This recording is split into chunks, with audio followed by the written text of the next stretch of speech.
How did a bomber fight fast and deadly Zeros? The sky above the Solomon Islands burned with the midday sun.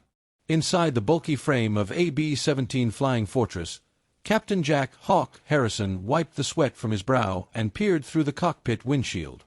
His bomber rumbled like an angry beast, carrying a dozen men and thousands of pounds of explosives. Below them, jungle. Above them, open sky. And somewhere, waiting to pounce, were the deadly Mitsubishi A6M Zeros. Jack was only 26, but war aged a man fast. His square jaw and confident eyes masked a storm inside. He'd lost friends, good men, to the enemy's swift, slicing fighters. Zeros danced circles around bombers, and even with tail gunners and formation flying, they were always vulnerable. "Radio chatter says we might have company," said Lieutenant Danny Rhodes, his co-pilot and Jack's closest friend. "Recon spotted Zeros leaving Rabaul 20 minutes ago." Jack gave a terse nod. "Tell the gunners to keep eyes sharp. We're not here to die." But fear had already crept into the crew. The B-17, nicknamed Hell's Compass, was a symbol of American might, 4 engines, bristling with .50 caliber guns. But against the elegant and deadly Zeros, she was a lumbering target. Below, in the belly turret, Corporal Mitch Taylor, a 19-year-old farm boy from Kansas, gripped his twin Brownings. He'd never fired them at a real enemy. The sweat inside his helmet felt like oil. In the top turret, Sergeant Ellie Moreno, the only woman in the squadron, disguised as Eli Moreno after stealing her dead brother's identity, scanned the sky with keen eyes. She had a score to settle. Her brother was gunned down by a Zero 6 months ago. "Bandits! 4 o'clock high!"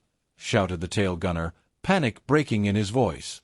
3 Zeros sliced through the clouds like falcons. They closed the distance impossibly fast. "Here they come!" Ellie hissed, swinging her turret. Jack fought the controls, banking the bomber in a slow, wide arc to keep the formation tight.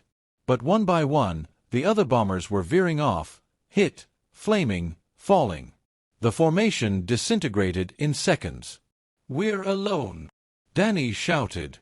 A Zero screamed overhead, bullets peppering the left wing. One engine sputtered and smoked. "Port engine 2 down!" screamed the engineer. Mitch opened fire, chasing shadows in the clouds. Ellie's turret blazed, her face grim and cold. She clipped a Zero, trailing black smoke, but it didn't go down. Jack felt the plane listing. "We're not going to make it to base. Prepare to dump weight. I'm taking her down. You'll land this beast in the jungle?" Danny stared. Better than exploding in the air. The crash was barely survivable. Hell's Compass tore through treetops, slamming into a clearing like a wounded dragon. The fuselage split, metal screaming, fire erupting in bursts. The gunners were thrown like rag dolls. Silence followed the destruction, eerie and sharp. Jack crawled from the wreckage, blood trickling down his temple. "Sound off." Danny, limping and dazed, helped pull Mitch from the twisted ball of metal. Ellie stumbled out, coughing, holding a smoking gun. 3 others made it. 6 dead. They were stranded. And the Zeros were still out there. The jungle buzzed with insects and unseen predators. The survivors took shelter inside what was left of the bomber. Jack sat apart, sharpening a piece of wreckage into a makeshift blade. Ellie joined him. "We can't stay here." Jack didn't answer. "You think they'll come for us," she said. "They know we're down. They'll circle back. Kill us in the wreckage." Ellie nodded. "Then let's fight. Use the plane like bait. Lure them low. We still have the top turret. I can use it." "You're insane." "No. I'm angry." Jack studied her. In the firelight, her eyes glowed with something dangerous. "Your brother." She nodded. A Zero pilot got behind him, played with him, then burned him out of the sky. Jack looked toward the dark jungle. "Then let's make it count." The bomber looked intact from the air, its broken wing propped up with jungle debris. Ellie manned the top turret, now rigged with a new battery from the wreck.